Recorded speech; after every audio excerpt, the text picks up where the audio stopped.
You're listening to the New Artist Workshop.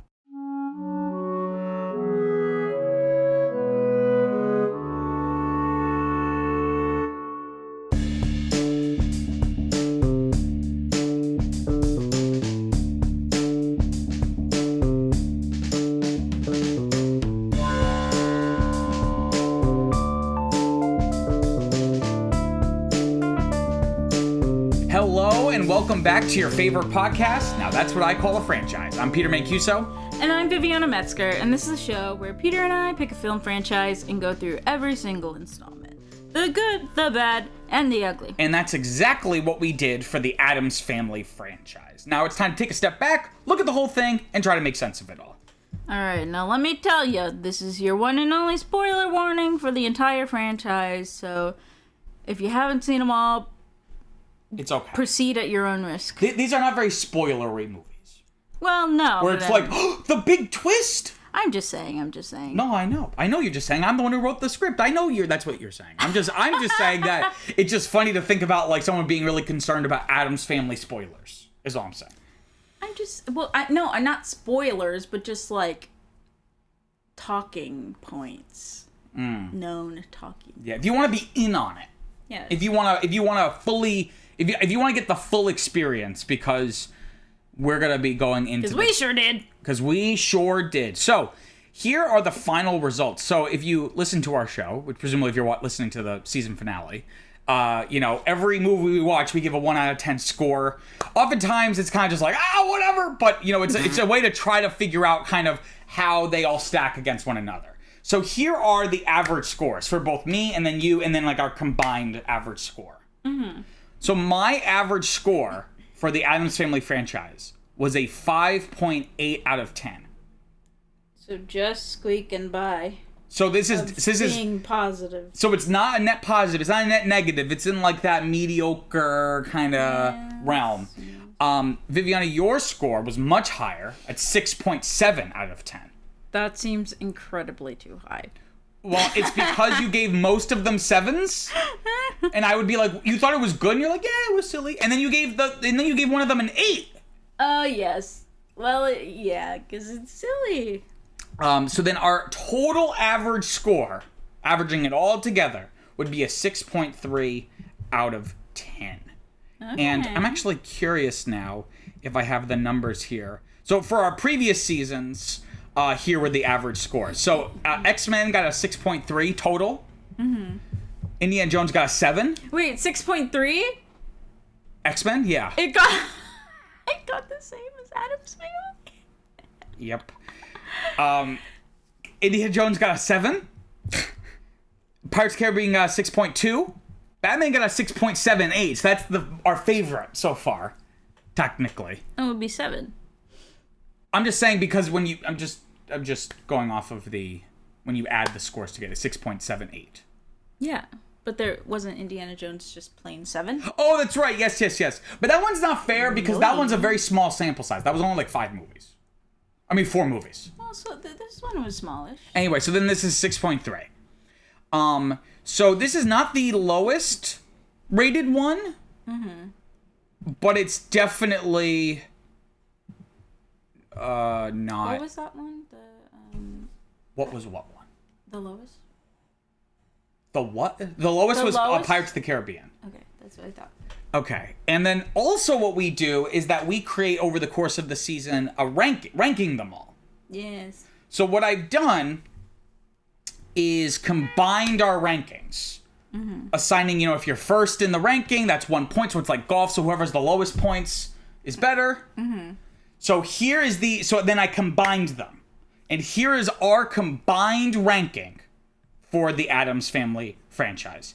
This one mostly makes sense, but it's a little surprising just looking at it, like kind of taking a step back and looking at it. So from worst to best, in our opinion, Halloween with the new Addams Family.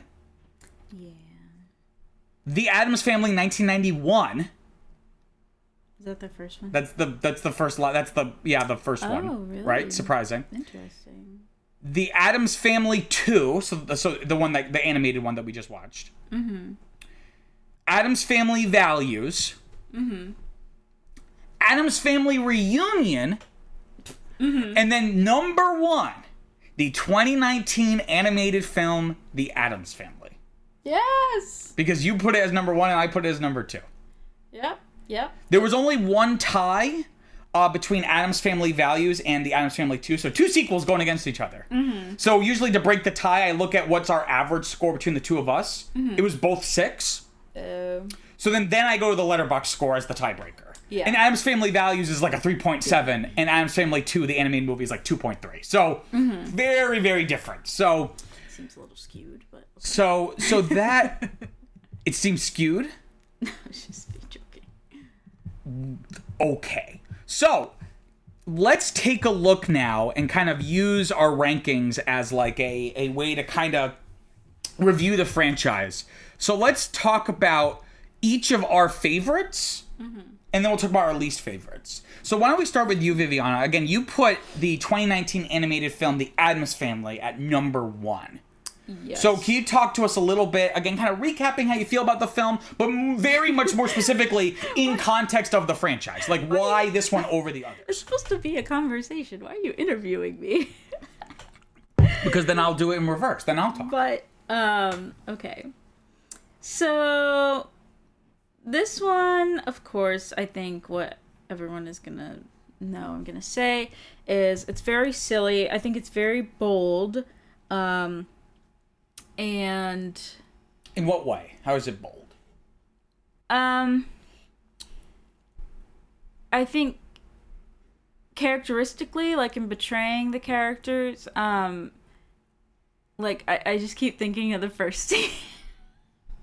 I was thinking of the first scene, which was admittedly great. Which was just like it started off the movie with such a bang, and then there was like just little details like Wednesday's braids, instead of just ending, they were like little nooses. So there was like a lot of attention that was paid to it, I feel like.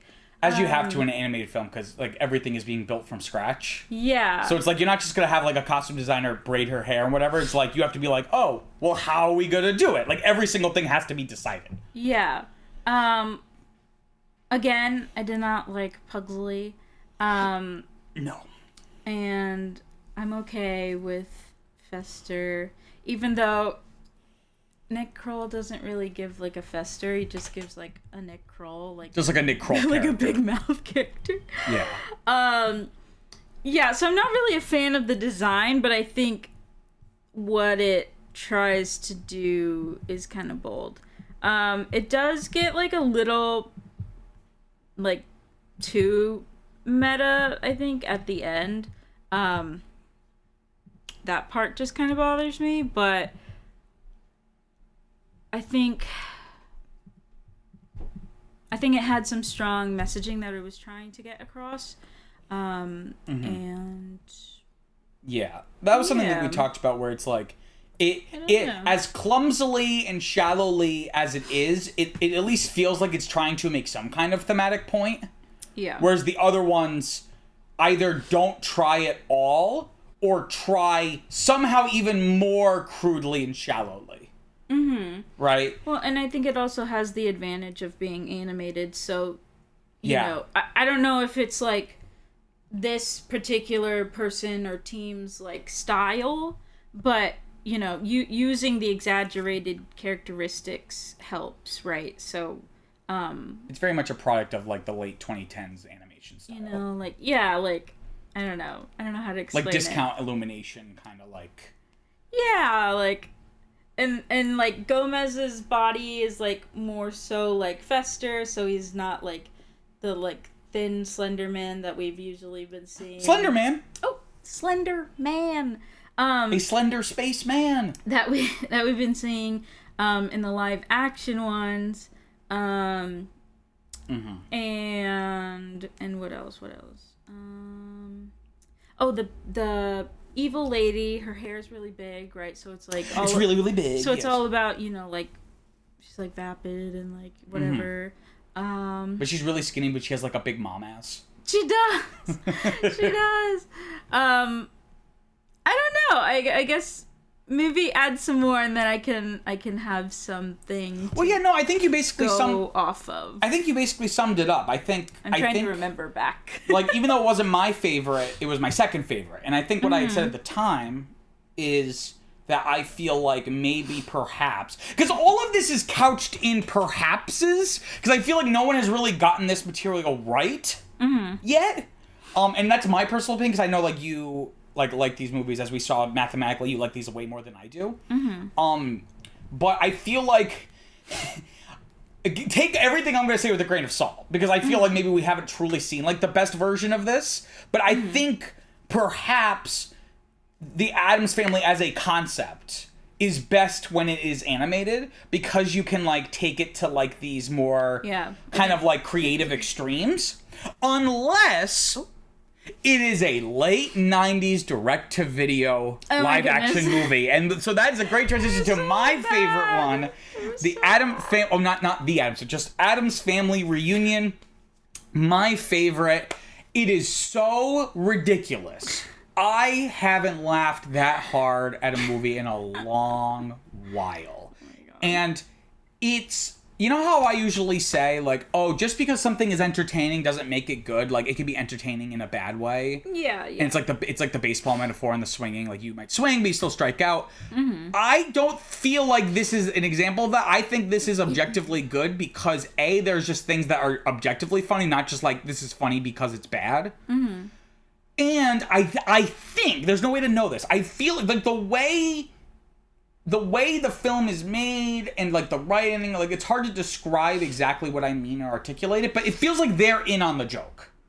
Like, it doesn't feel like a movie that's doing something in earnest, but it's just so bad and you can't help but laugh at it. Like, it feels like it knows it is preposterously dumb. But revels in it and just kind of like goes with it. Like, they understood the assignment. This is a live action direct to video VFX heavy, well, I don't want to say heavy, but like featuring a healthy dose of VFX in the late 90s off of probably like a ham sandwich worth of a budget. So it's like they just embraced that and didn't try to punch above their weight. Yeah. So I always appreciate when something knows what it is and just tries to be the best version of that thing. I always appreciate that. So and I think going back, I'm kind of like brushing up my memory, and I think another thing that is enjoyable or like that I appreciate about the movie is that like not only is it like punchy, you know, like sharp or whatever, but it's like it's also like filling out their story, but also in like a... Are we talking about the animated or the... Yeah, the animated one. Okay. With the same kind of tone, I think, as your favorite one. Mm-hmm. If that makes sense. Like, when the animated one is at its best, it's very similar to the Family Reunion. And it's like... It's like I see what you mean.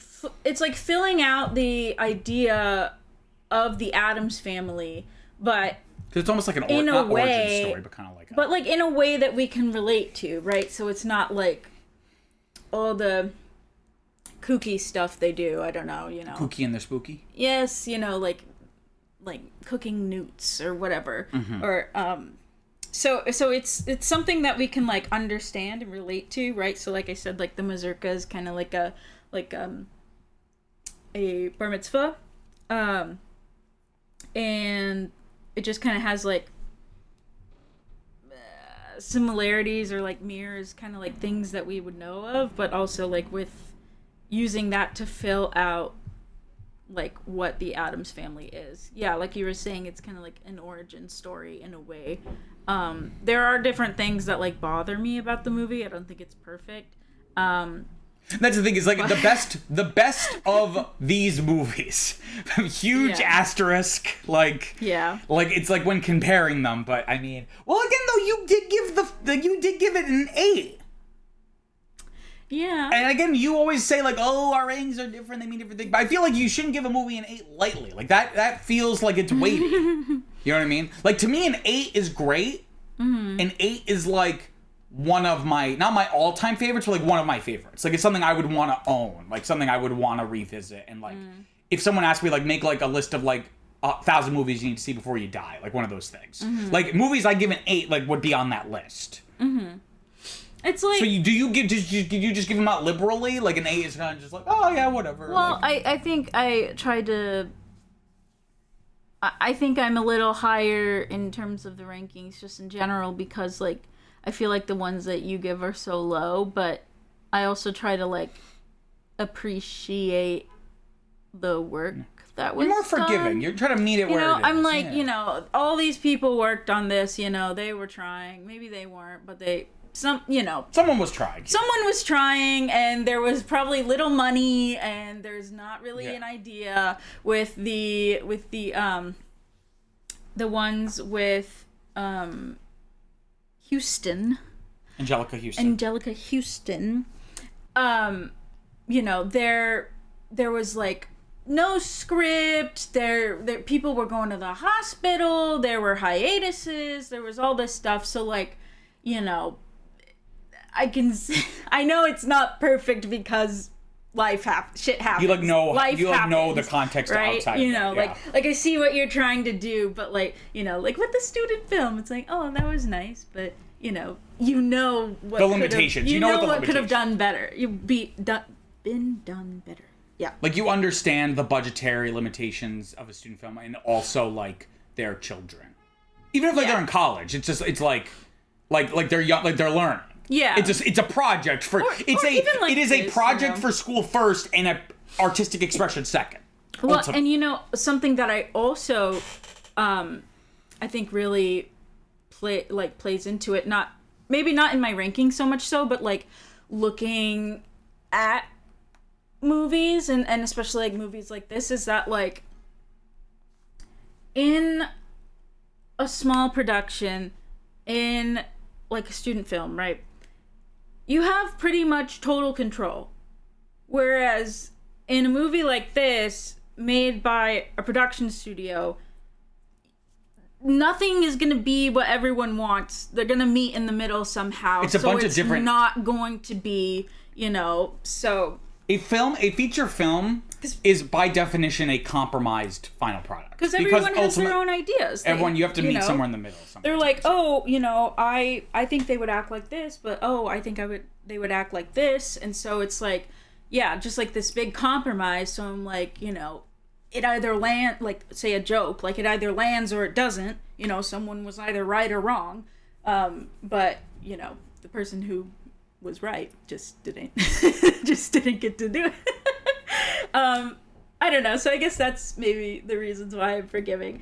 But I also just like don't think like you'll give like movies like pretty liberally like 4s and like 3s, where on your okay, I've only given a 4 like 1 or 2 times. Okay, or like 5s or something, like where like it's like on your own ranking, it's like actively bad or like barely anything. So for context, to me a 5 is mediocre.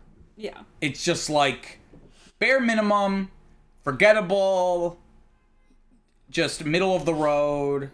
Well, I give 5s and I give 6s a lot. I try to take in what it has, If it's pretty mediocre but it's got little kicks, right? Say like Home on the Range, it's not the greatest movie, but I don't think people should be shitting on it as much as they do, Home on the Range is another case because it's more about what it represented, not so much the movie itself. You know what I'm saying? It's like I know. Overall, but they got some jokes in there. They got some like good little representations or mise en scène, what have you. Of course, that's why I give 6s. It's a net positive, but kind of like forgot. A 6 to me is net positive.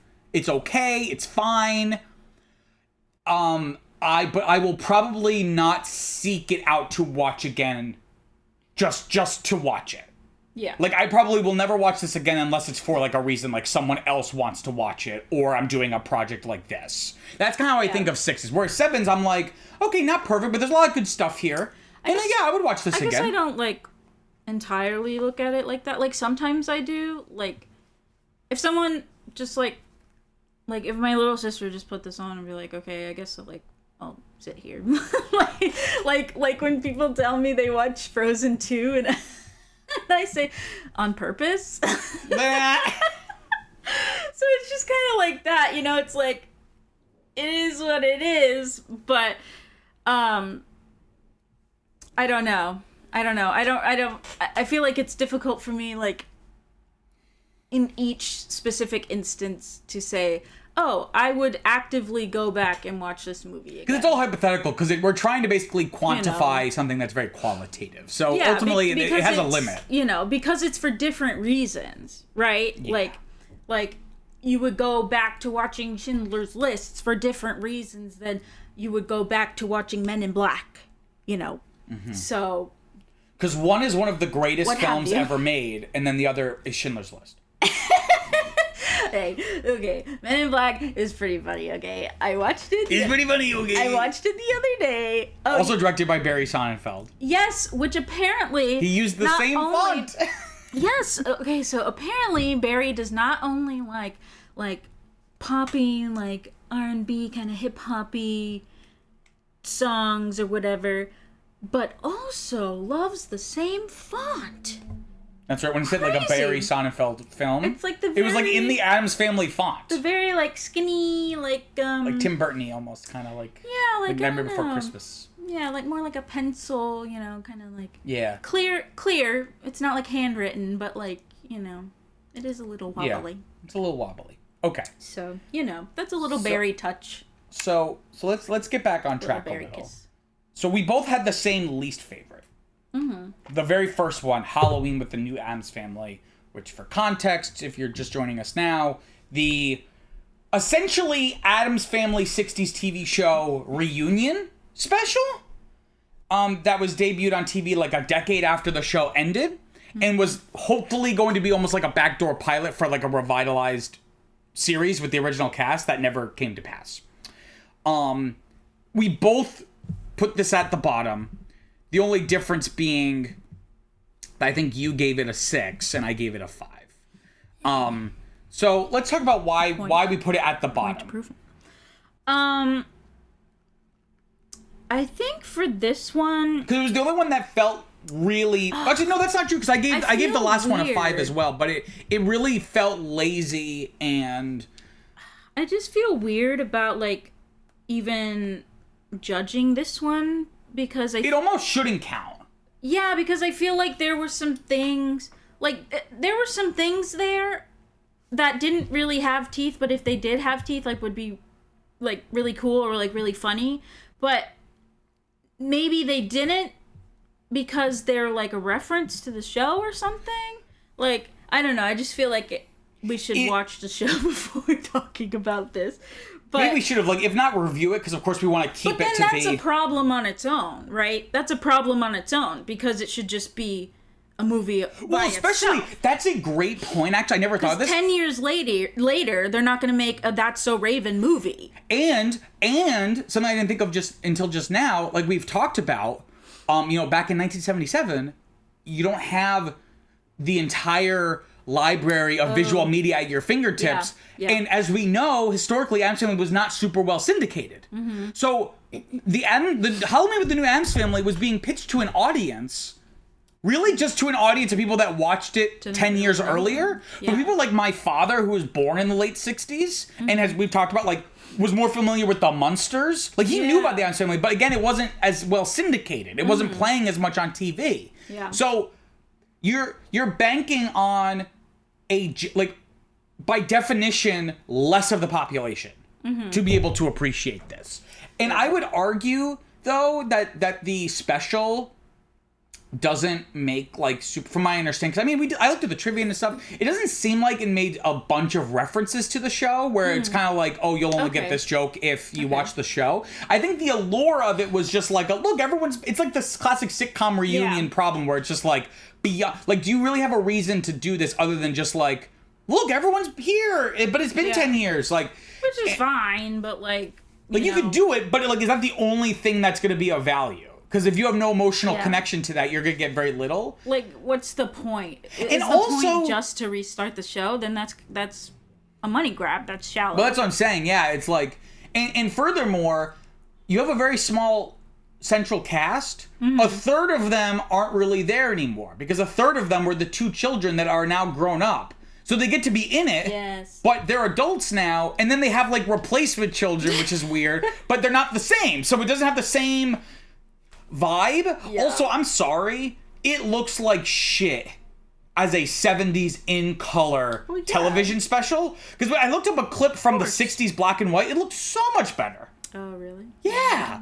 Well, because color TV, they didn't really get it right until, like, the 90s. Or maybe the 80s. Like, it had a certain weird, because it was, like, videotape. And, like, it had a really weird look. So everyone just looked really, like, sweaty and, everyone looked like they were made of clay.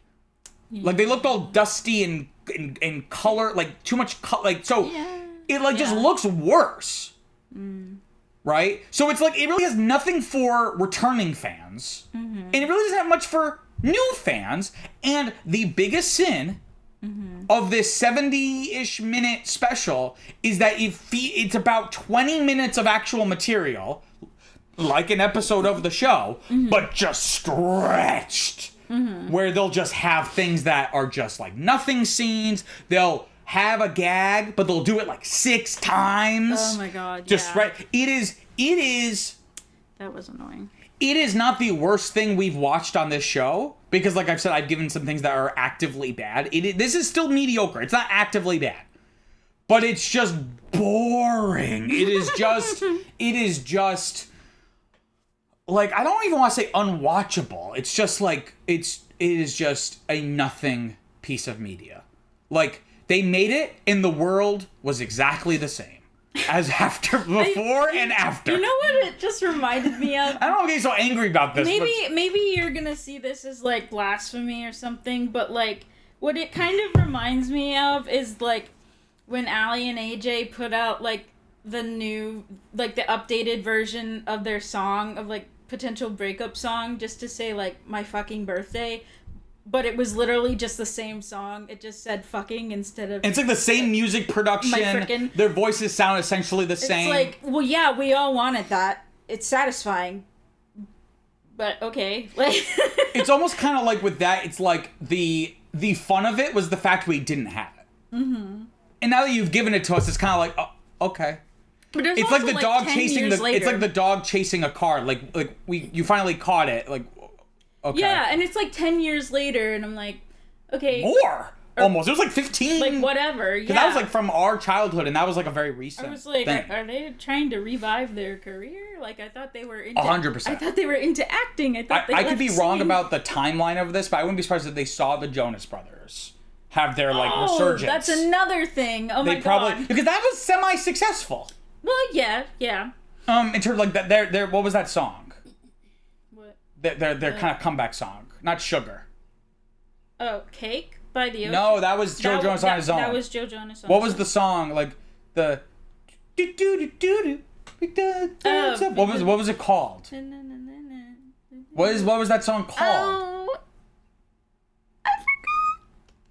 I'm a sucker. I'm a sucker for you. Yes, I'm a sucker for you. Like, that was semi-successful. Like, that was like one of the hottest songs of that summer. Of course. Right? So I think Allie and AJ probably saw that and went, we were basically the female Jonas Brothers, or the closest equivalent, because they were never as popular as the Jonas Brothers. Yeah. So, but anyway, so this is kind of a tangent, but it's all this idea of basically people being like, hey, people like this thing. Maybe we can capitalize off of people liking this thing. Not only liking this thing, but nostalgia. Because there's a difference between people liking something and people remembering something fondly. Those are two very different emotional experiences. Like, you know what I think of? And it's like, because we're watching all the Victorious iCarly Quentin reviews things on YouTube. But they kind of do that, where it's like Matt Bennett, like doing this like DJ thing. It's purely built off of like just people having nostalgia for all these shows. Yeah. Well, Like, you could literally watch everything he's doing, because he's not a DJ. He's not, like, doing cool... like, literally, you could just pull up all of these videos at home. Right? But it's about, like, going and being part of this, like, nostalgic experience with all these people. Well, you know what I was going to say is that it kind of reminds me of is, like...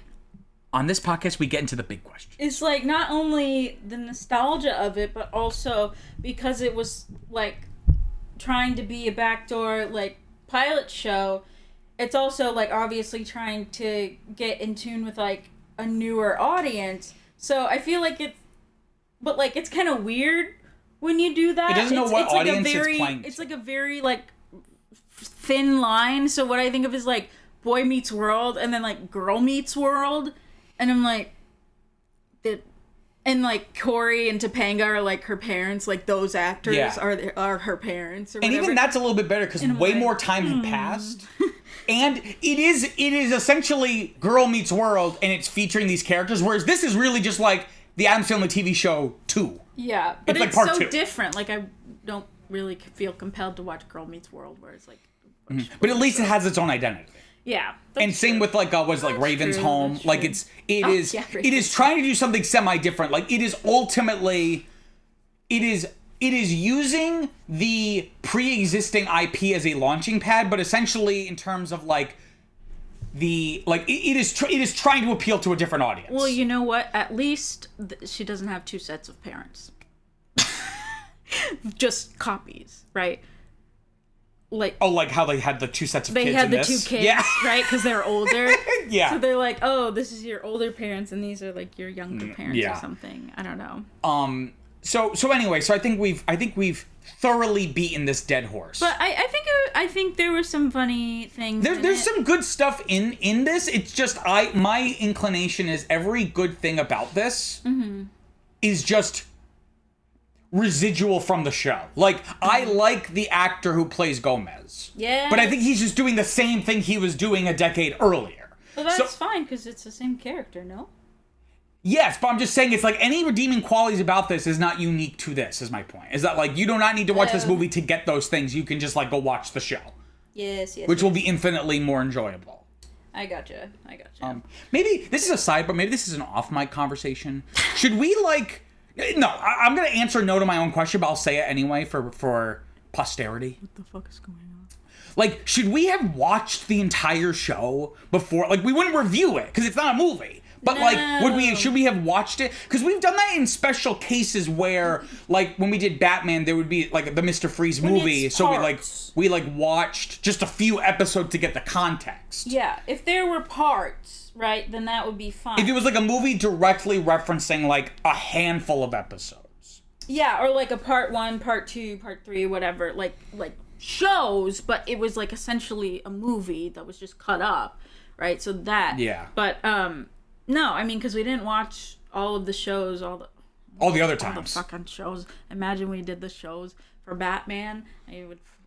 That's the reason why I would die. That's the reason why we don't do that. Is because it's like for Addams Family, maybe you could do it because I don't think there's like a shit ton of episodes and like they're not super long. But like something like Batman, there's like 5 different series and they're all super long. Well, like they went for a gajillion episodes. So and you know something I just thought of, like I hadn't really thought of before, is that like this is not true in the way that it is for like obscure video games or whatever, but like I feel like the shows would be more for like the fans, whereas like the franchise that people would know of are really like the movies. Movies are meant to play to a wider audience. Yeah. Just because there's a less of an investment, unless now you're talking about the MCU, and that's kind of why it's like started to struggle, because like, it's become like a TV show where people feel like, oh, well, if I need to watch everything, but I haven't seen the last 3, so I'm just not going to go see this new one. Exactly. Right? But in general, movies, even sequels, are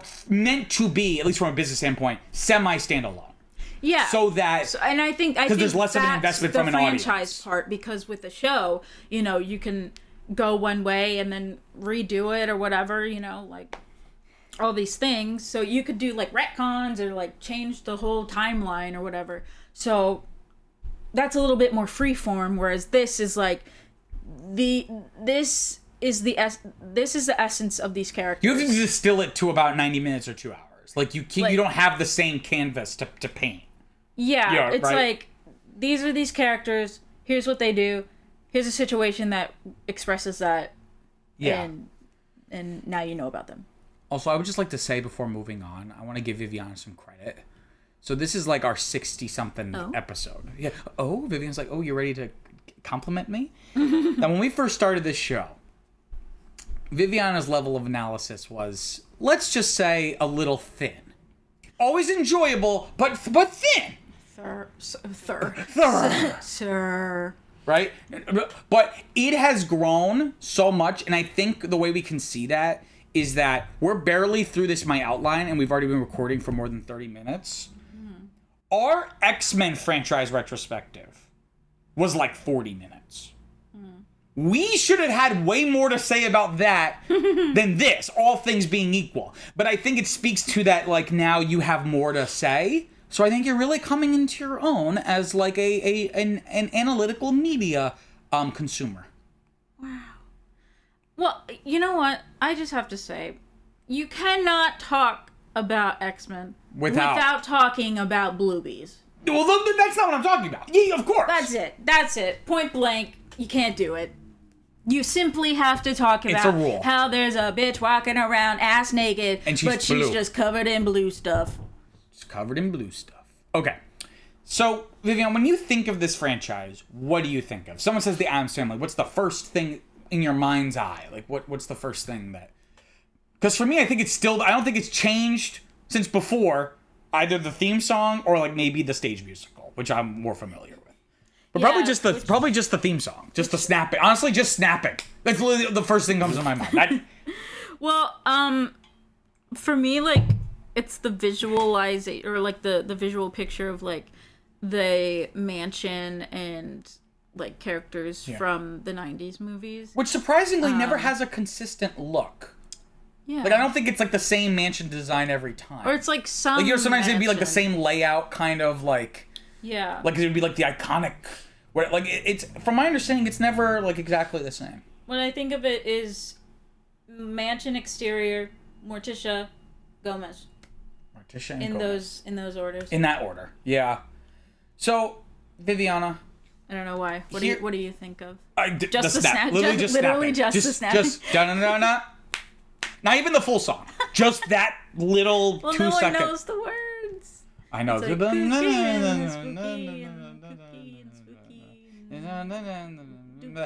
Addams Family. Everyone gets really loud. Dookie and the Pookie and the Loopy and the Tookie. So on the show, when we do our retrospectives, we try being the operative word here. Try to distill from all the films we've watched and what we know about the franchise. Like, what is it truly about? Not on a surface level, like what's the log line, but like what is the central idea that drives this? And I think this is like my favorite part about doing this show. Mm-hmm. For me, at least. Like, even if it like wasn't like just me watching all these and then trying to come up with like a central unifying thing. And I feel like we've come up with some interesting things for franchises that seemingly don't have, like, a central idea. Yeah. Like, I'm really proud of my Indiana Jones one. It's about the idea of, like, how we should treat history in the present and, like, what value and, like, basically, right? So, things like that. This one, I have set my thesis from our very first episode of this season was that this is a nothing franchise. That it really represents nothing. Well, no, I wouldn't agree with that. But... No, that's what I'm saying is I think I've come up with something. Okay, which is? But it is probably the least interesting of all of the... Well, what are you thinking? I think the franchise is about... I guess kind of like what we talked about with the first animated one. About radical individuality. Mm-hmm. And the idea... And again, the reason why I'm like hesitant to say this is because like, it feels like I'm projecting. Like I don't feel like the films do enough to actually say this. No, but it's about the idea of like there is value in being radically yourself in a world that wants to put you in a box. Mm-hmm. But the films aren't really about that. It's more like we get to see that on display in the Addams Family. Right? Yeah.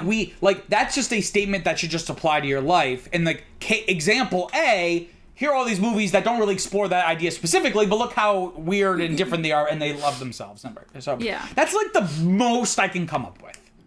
Well, I think I would agree with you on that in terms of, you know, each being their own, even if part of the same culture, what have you, or seemingly very different, even though, you know, it's pretty similar, just done in a different way. But I feel like also like the family unit and how, like, it's accepting. I don't know. Maybe I'm just seeing it with... But they're not really accepting, because if Wednesday decides to wear a pink hair clip, they're like, this is awful! Well, yes. So I would charge the Addams families with being just as small-minded as those that persecute them. Well, maybe... Because it's for comedic effect, but then when you, like, peel back the layers and actually think about it thematically... I think maybe because it happened so quickly, no? I don't know. I guess. I don't know. All I was gonna say is maybe I'm thinking of it from a, like, now point of view in history as opposed to, like, later, and how maybe it's like, hey, your child might be queer, but it's okay. You're still a family. You know, like, this girl keeps trying to murder her brother. But see, I don't know. But see, I see where you're going with that, but I disagree because the films aren't about sticking together despite their differences, because they're all like that. Yeah. That's what I'm saying, is that, like, it doesn't feel like that. Well, at the end, though, I feel like with the other people, like with the outside world, right? So, like, in the second one, when, Values, when the baby saves everyone, you know, it's like, oh, saved as a family because the baby can do all these weird things because we're weird, and, like, the people from the outside world like, don't get it and get in trouble if they try to change us or something. Like, I'm gonna stick to, I don't know. I'm gonna stick to being radically yourself, whatever that means. Yeah. And that feels very okay. Well, you know what? I can see that, even despite the acceptance part, because, right, they'll go out and they'll go, like, out into town or whatever, and things are weird for them, but they're fully confident in who they are, right? Mm-hmm. So maybe. But they're judgy of others. No, so you can't even talk about, like, about being accepting of. I know. So forget the. Why did you pick this franchise?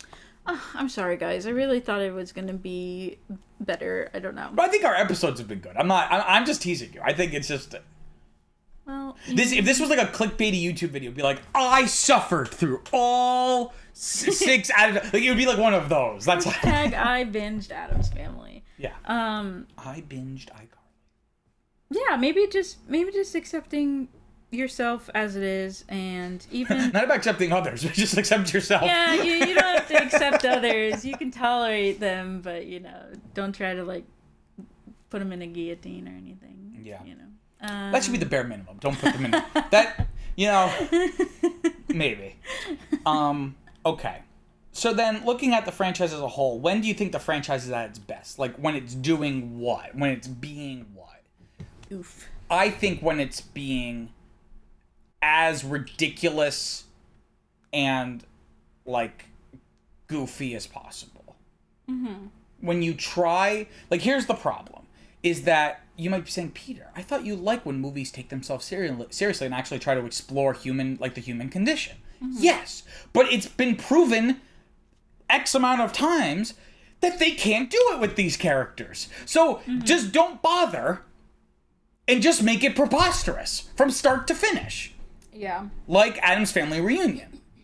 And to a degree, the animated Addams Family. Mm-hmm. And because I also like when they do, like, the social commentary, which really has nothing to do with the Addams Family. It's more just about, like, let's critique these kinds of people in society, like the shallow people. It kind of got, like, very meta for me, and it was like, I don't really like that. Like I didn't like the end of Barbie. Like, I don't know, I just don't. Because you hate women. No, I just don't like when the movies acknowledge that they're movies. Outside of documentaries. Or rather, because Barbie's not really acknowledging it's a movie, but more so that the central theme of the movie is really a commentary on the franchise. Mm-hmm. And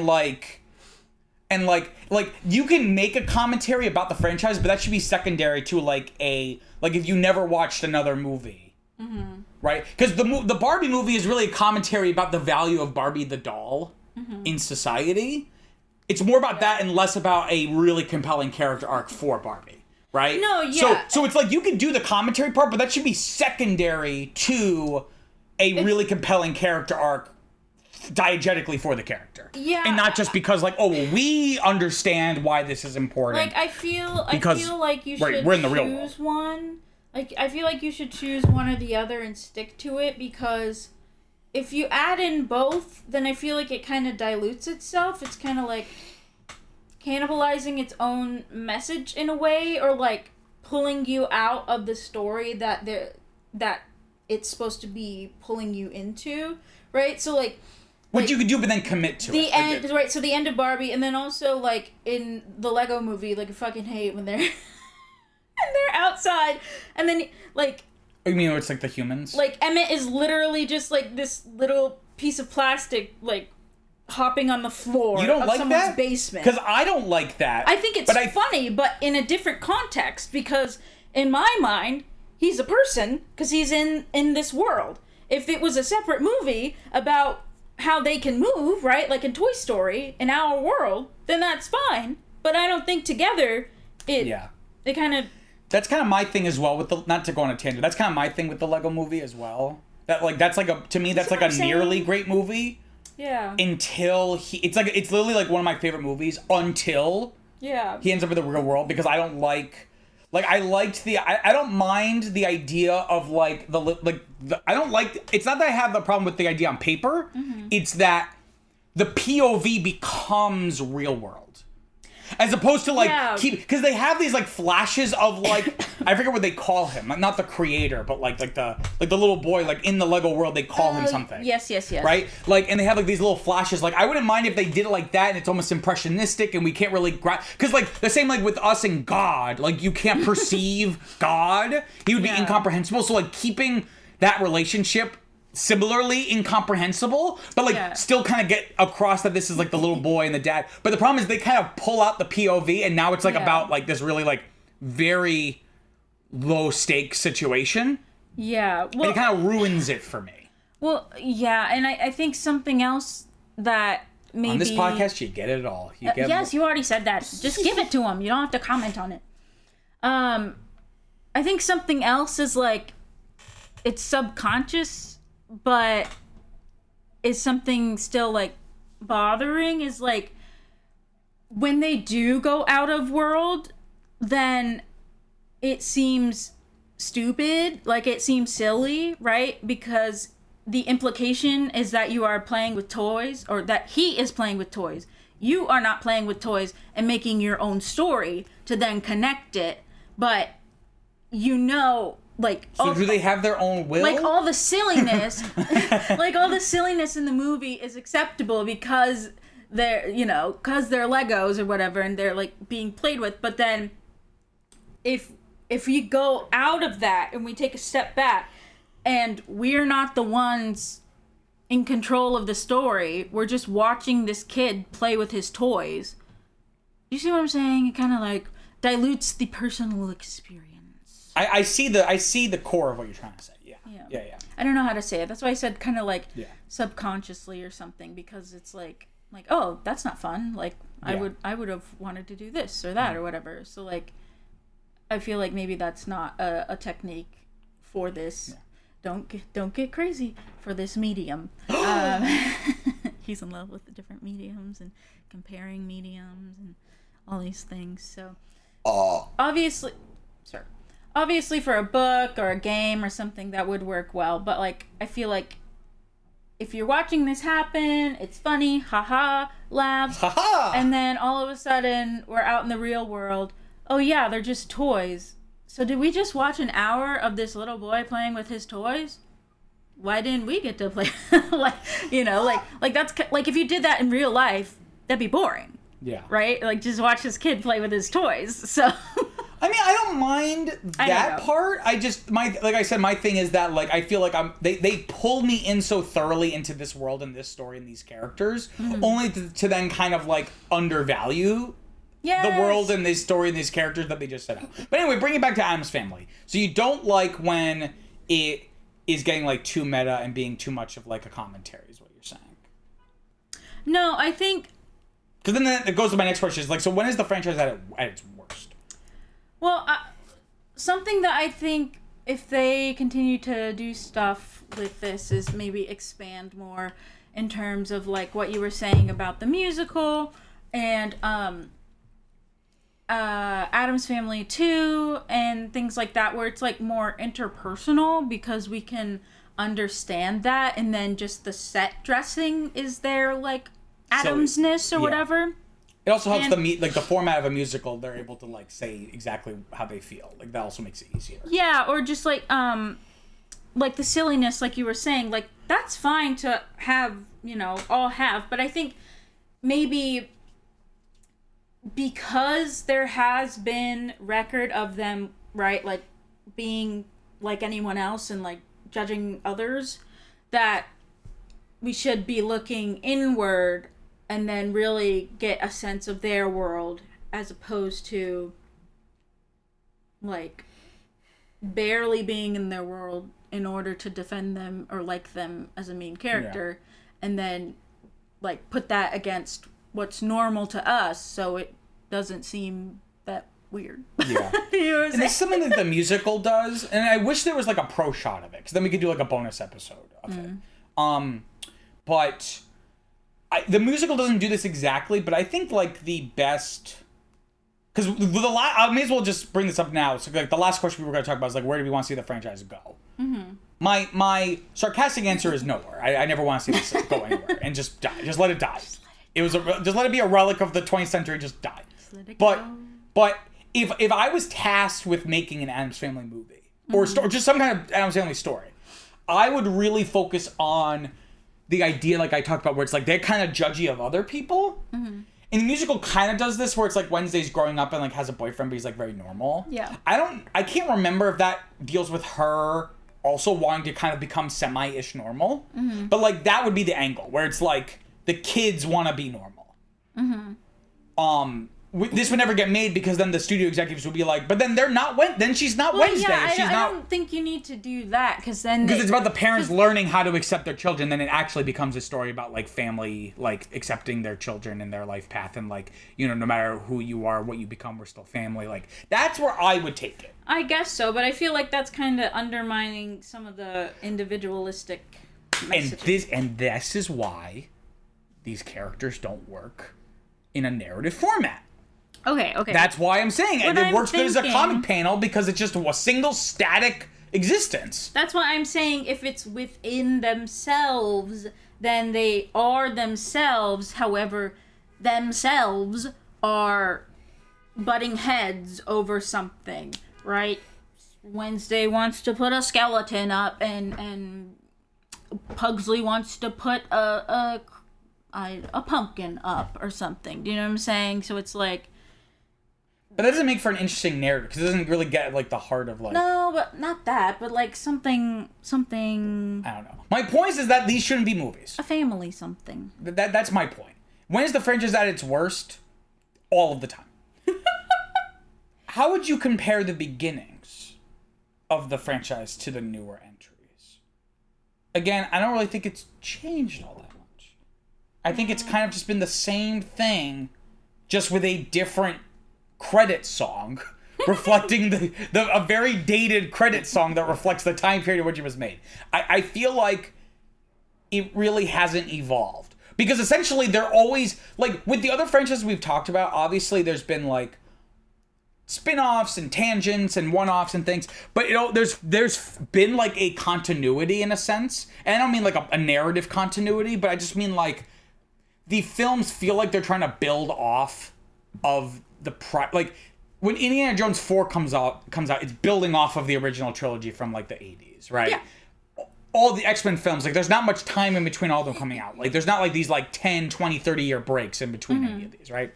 This is the first one we've done that really feels like, it just feels like they're trying to restart, like trying to like I don't mean reboot, because obviously we've seen reboots, but it's like, when Batman does a new entry, it feels like it is in conversation with the previous versions of Batman in a way.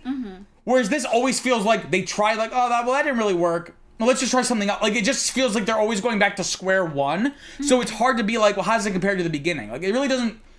it's hard to do that because it doesn't feel like there's like a franchise continuity.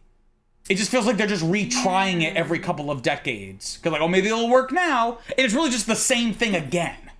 Over and over. Yeah, I think I would agree somewhat with that. How it kind of feels like it's the same, but just louder. And I don't mean like in a literal louder, but like just more aimed at children. So a little more like over the top, a little more over the top colors. You know, like just 100%. Yeah, music. That's a good point. I should have. That would be the one thing. Physicality and stuff like that. So it just seems like it's getting louder and louder and louder, but it's still not saying it where it is. Although I would like to say that I thought, although it was sad, Gomez's little wormed emotion, that was pretty funny. That was funny in the TV special. That was pretty funny. And then also when Cousin It in the second one started rapping. He was like, and then he just brings the mic into his fur. And brought it closer to his mouth. And then like, Snoop Doggy Dogg in the house. You can hear him talking. Yeah. Oh my gosh. Also, why was there like a mini fire festival? Like, why was Grandma like charging people literally $500 to party in this house? The most random stuff. Because they were like, it needs to be a 90-minute long movie. We don't have enough material, so we need to have this bizarre side plot. 20, 30, 50 max. Funny. Like, 500?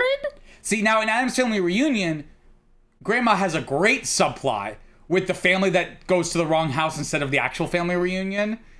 So it's like Rocky Horror, and they show up, and then Grandma and Cousin It are just like torturing them, basically. Yes, it was like Rocky Horror. Now that was funny. Which is funny because Tim Curry was in Rocky Horror, yeah.